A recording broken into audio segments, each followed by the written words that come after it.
agua.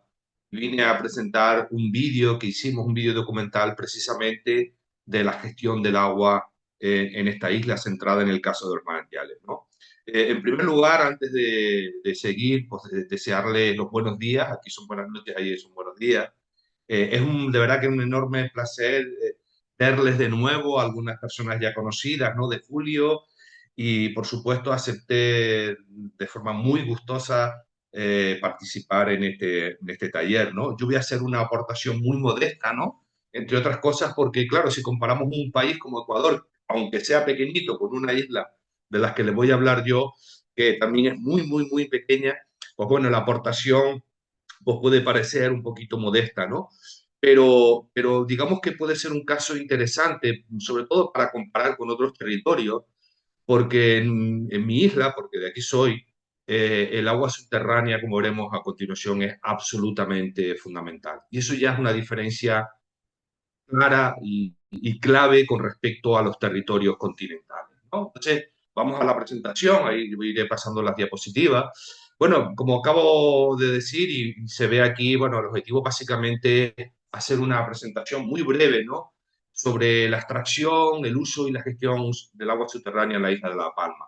Yo, digamos, aunque me basé en parte en mi intervención en el Congreso, en el encuentro de julio, he adaptado la presentación para introducir otros temas como la propiedad del agua, la gestión diaria del agua, que me parecían que eran o podían ser relevantes para efectos de comparar con otros casos y ver otras situaciones, ¿no?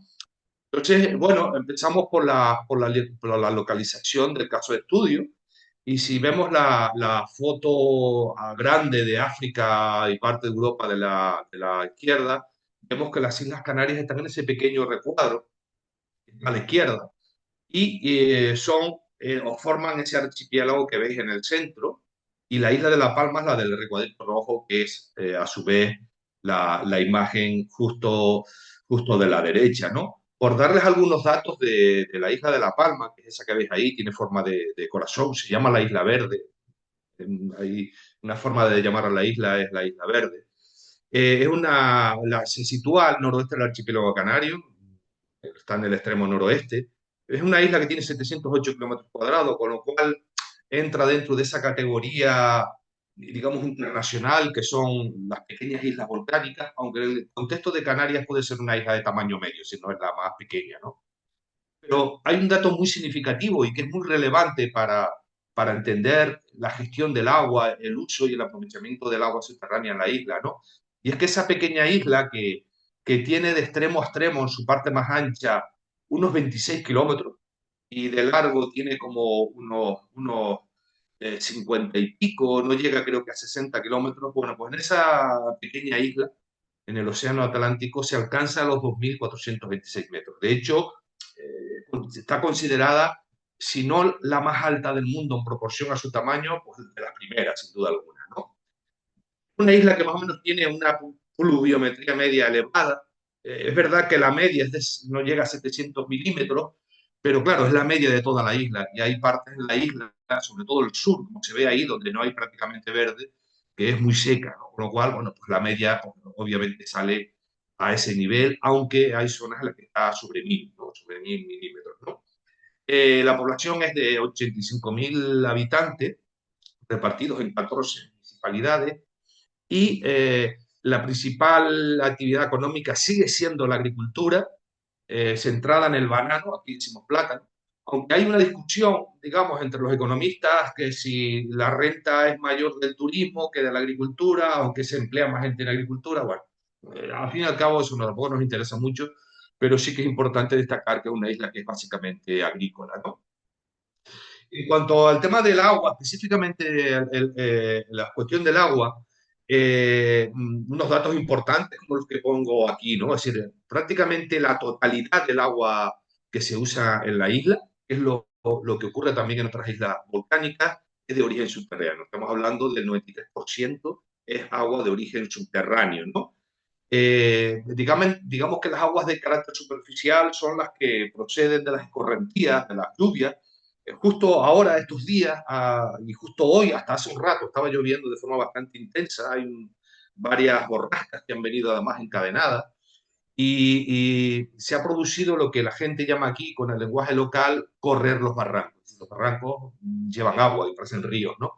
Y siempre genera esa sensación y a veces incluso enfado en mucha gente, pues dice, hombre, ¿cómo se puede estar dejando que llegue el agua al mar con la falta que hace? Pero es que los barrancos en la isla, si tenemos en cuenta lo que dije antes de la altura, son barrancos muy cortos, muy profundos, muy cortados y con unas pendientes muy elevadas, con lo cual el agua es un torrente que lleva un montón de materiales, rocas, ramas, etcétera, etcétera, con lo cual la utilidad de muchas presas sería prácticamente nula, y si no nula tendrían una vida útil muy corta, ¿no? No se puede aprovechar, salvo en sitios muy concretos, esas aguas superficiales, ¿no? Por eso se depende de aguas de origen subterráneo, y como veis en la tabla, que está en la parte superior, la mayor parte de ese agua de origen subterráneo, 32,6 hectómetros cúbicos, que es el 71%, procede de galerías. Ahora veremos qué son las galerías. Hay una parte, es el 17%, que procede de pozos.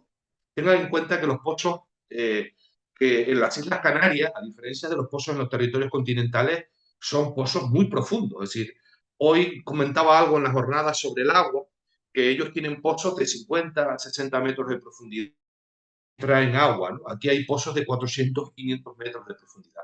O sea, son literalmente agujeros que se meten en la zona de costa, ¿no?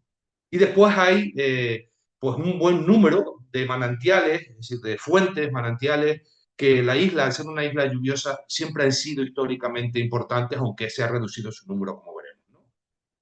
Bueno, las galerías es eso que veis ahí, ese túnel que ves ahí es una galería. Realmente da miedo porque estamos hablando de perforaciones que pueden alcanzar, bueno, creo que la más larga que hay en las islas está en un municipio que está cercano a donde estoy yo ahora mismo, y creo que tiene, si mal no recuerdo, 5 kilómetros, 5 kilómetros metidos en la isla, ¿no? Prácticamente se mete hasta el centro de la isla, ¿no? Bueno, pues las galerías son túneles, lo que en algunos países del mundo árabe se llaman canats, o en México se denominan galerías filtrantes. Aquí se utiliza la expresión galería, ¿no?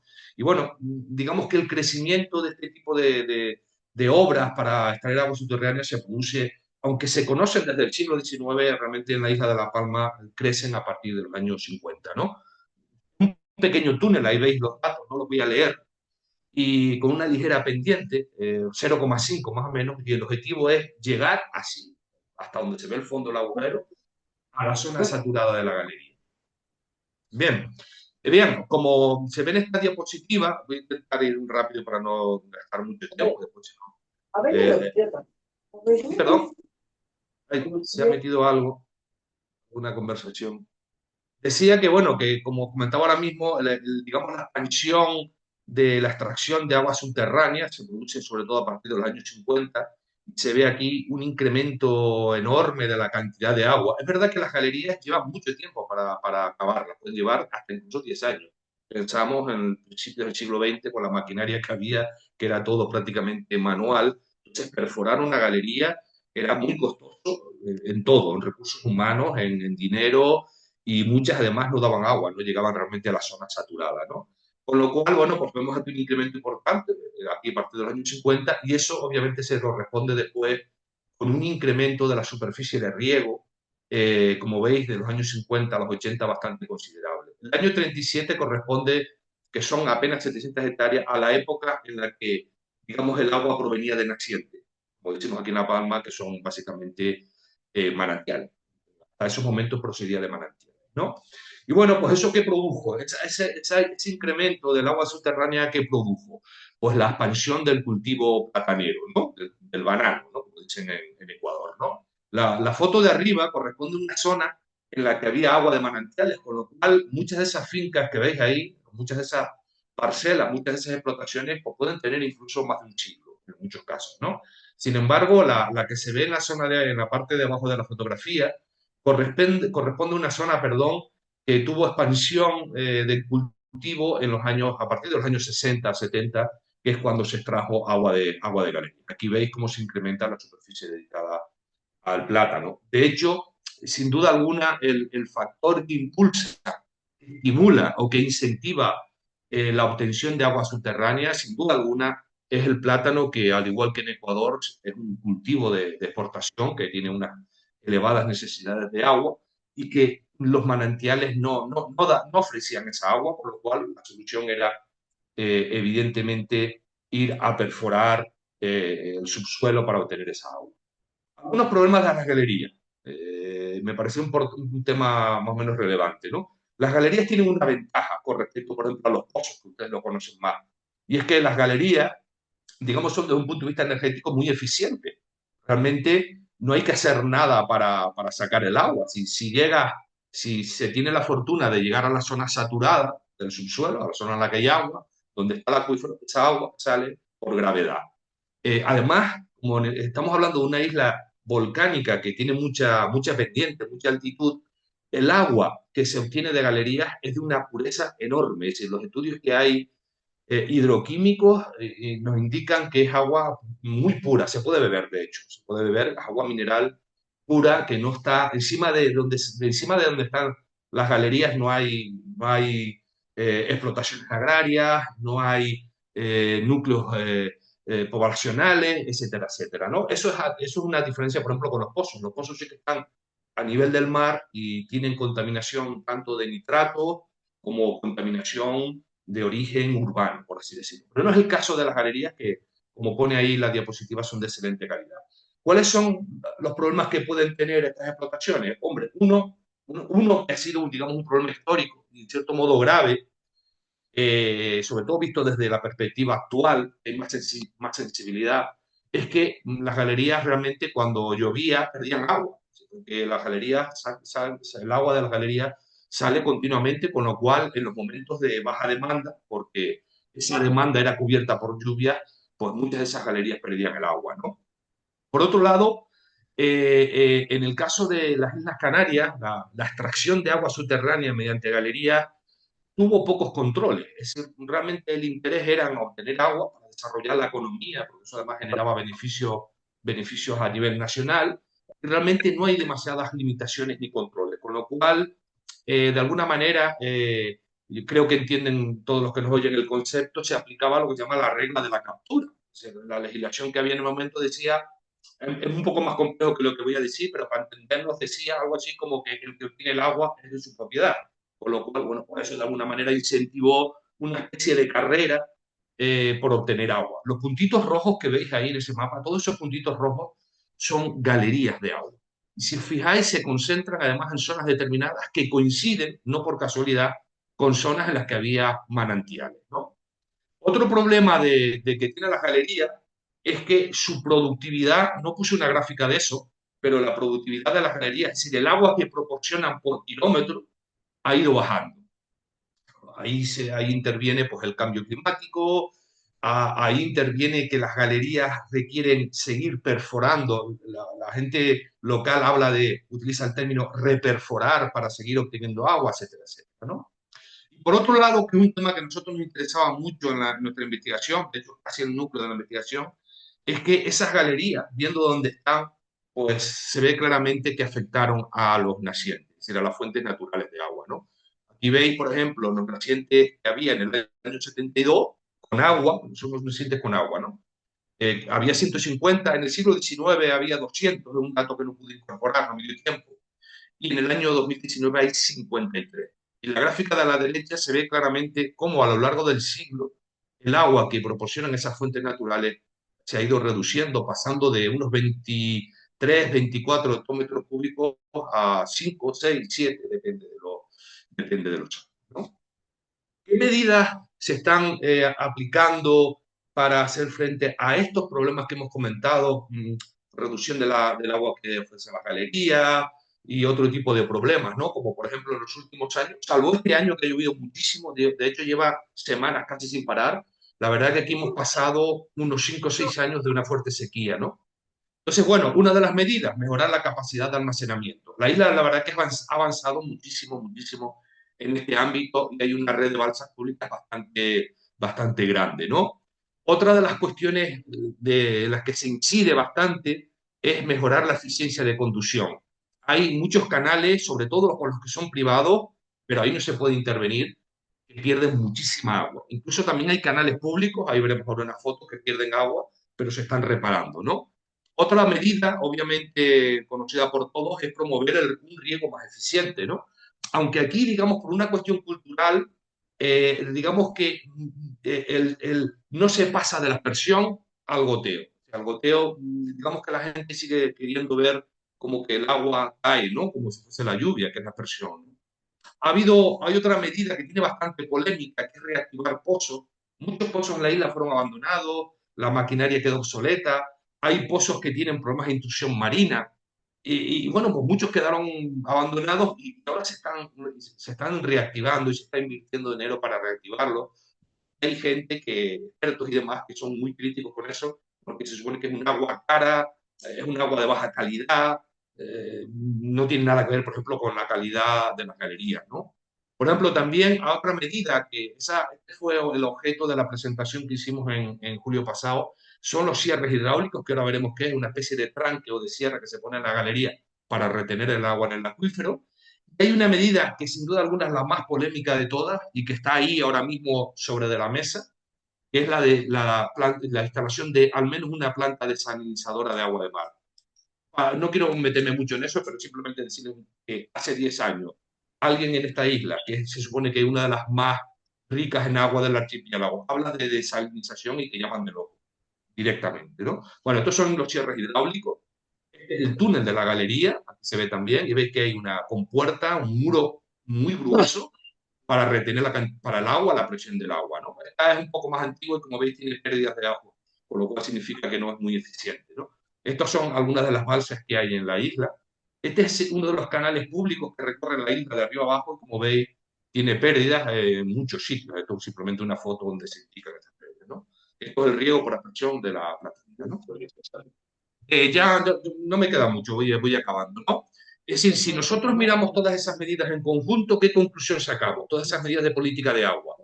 Que básicamente la gestión del agua en la isla o la política del agua combina elementos de la gestión de la oferta, lo que algunos autores hablan como vieja política del agua, con gestión de la demanda.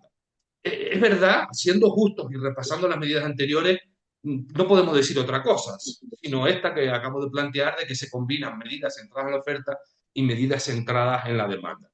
Lo que ocurre es que si eso lo ponemos, digamos, en una balanza, y también es un tema de cierta discusión aquí en la isla, veremos cómo, digamos que la prioridad se pone en obtener agua. Eso forma parte de lo que se llama vieja política de agua. Es decir, hay tal demanda, vamos a buscar el agua para atenderla. ¿Qué es lo que se plantea? Reactivar pozos, incluso instalar una desaladora, etcétera, etcétera. Cuando las medidas de demanda, de gestión de la demanda, como todos bien saben, van por otra línea, riego más eficiente, conservación del agua, cultivos que consumen menos, etcétera, etcétera. Obviamente aquí hablar de quitar el plátano o el banano, como dicen ustedes, es casi imposible, ¿no? ¿Cuál es la propiedad del agua en la isla? Este es uno de los apartados nuevos que puse y me queda otro y ya acabo, ¿no? Bueno, pues la propiedad del agua en la isla, el 90% es agua de carácter privado. Aquí en Canarias, como no había agua superficial y había que extraerlo, y la legislación decía que el agua era de quien la extraía, pues el 90% del agua que hay en la isla es de carácter privado. Hay un 10% redondeando, que es de carácter público, pero es que es agua que hay en las balsas y en alguna galería de agua que perforó la administración pública. Pero vamos, en general, vamos, la gran mayoría son aguas de carácter privado. Eso genera una contradicción, es un tema un poquito complejo, pero sí te quiero apuntarlo porque es una peculiaridad de las islas, ¿no? Y es que a nivel nacional, como ocurre en muchos países, las aguas han sido declaradas, tanto subterráneas como superficiales, han sido declaradas aguas de carácter público, de dominio público, ¿no? Sin embargo, y en Canarias también, la legislación canaria de aguas, que es del año 90, sigue ese principio nacional, ¿no? Sin embargo, digamos que en la práctica las aguas siguen siendo privadas, porque se estableció una excepción al caso de Canarias para evitar la conflictividad que generó esa ley que decía que las aguas eran públicas. Eso generó un conflicto, manifestaciones, una movilización social muy grande. De hecho, se derrocó un gobierno autonómico regional que fue el que apoyó esa ley, cayó en las siguientes elecciones. Entonces, claro, para evitar eso, la modificación de la ley de alguna manera puso una especie de excepción por 50 años que se acaban dentro de los 15, que, bueno, que venía a decir algo así como que las aguas que eran privadas podían seguir usándose privadamente y gestionándose privadamente, ¿no? Con lo cual eso en la práctica, la verdad que genera bastantes contradicciones, porque uno lee la ley y entiende perfectamente que el agua es de dominio público, un recurso público, sin embargo, en el día a día, que es lo que acabo de poner ahora, la gestión es, por un lado, local, hay entidades locales que se dedican a la gestión del agua, y al mismo tiempo hay un órgano, digamos, insular, que es el responsable de la política de agua, pero que no interviene prácticamente en nada en la gestión del agua. ¿Por qué? Porque el agua privada corresponde ser gestionada por entidades privadas. Es una situación así un poco a veces difícil de entender, pero sobre todo genera muchas paradojas. ¿Por qué? Porque la capacidad que tiene de actuación la administración pública hidráulica es muy limitada. Es muy limitada. Es verdad que el Consejo Insular de Agua, que es el órgano de cuenca, es el responsable de la política de aguas a nivel insular, donde se establecen las líneas maestras de la política de agua, pero después el día a día de la gestión del agua lo realizan las comunidades, una serie de tipos de comunidades que veréis ahí, heredamientos, comunidades de agua y comunidades de regantes, ¿no? Con lo cual, bueno, ¿eso qué significa? Pues que el protagonismo en la gestión del agua está ¿en dónde? En manos privadas. O sea, el protagonismo en la gestión del agua está en manos privadas. El Consejo Insular del Agua, es, como acabo de decir ahora mismo, es el órgano responsable de la política de agua, pero su capacidad de intervención y ejecutiva, su capacidad ejecutiva es muy limitada. Te lo dicen ellos mismos, que hay medidas que están en la planificación hidrológica que no pueden aplicar. Ya voy acabando, ¿no? Bueno, simplemente dos ideas de, como conclusión que hice ahora mismo rápidamente. Las pequeñas islas volcánicas se caracterizan porque el agua subterránea es el recurso crítico, fundamental. Sin él no habría economía posible ni supervivencia. Esto es una diferencia con los territorios continentales. Las limitaciones para obtener otros recursos hídricos no son posibles los trasvases, etcétera, etcétera, que es posible en los territorios continentales, hacen que la gestión responsable y sostenible del agua sea absolutamente esencial. Es decir, en las islas hay determinada cantidad de agua y tenemos que gestionar esa agua. No podemos esperar que venga de otra región o incluso que venga de otro país si formamos parte de un mismo continente, ¿no? Y por último, y acabo, las islas son territorios muy sensibles al cambio climático, por lo que la gestión sostenible de los recursos hídricos subterráneos es absolutamente crítica. Lo es en todas partes, pero en el caso de las islas, de las pequeñas islas volcánicas, lo es aún más. Espero no haber tardado mucho. Muchísimas gracias.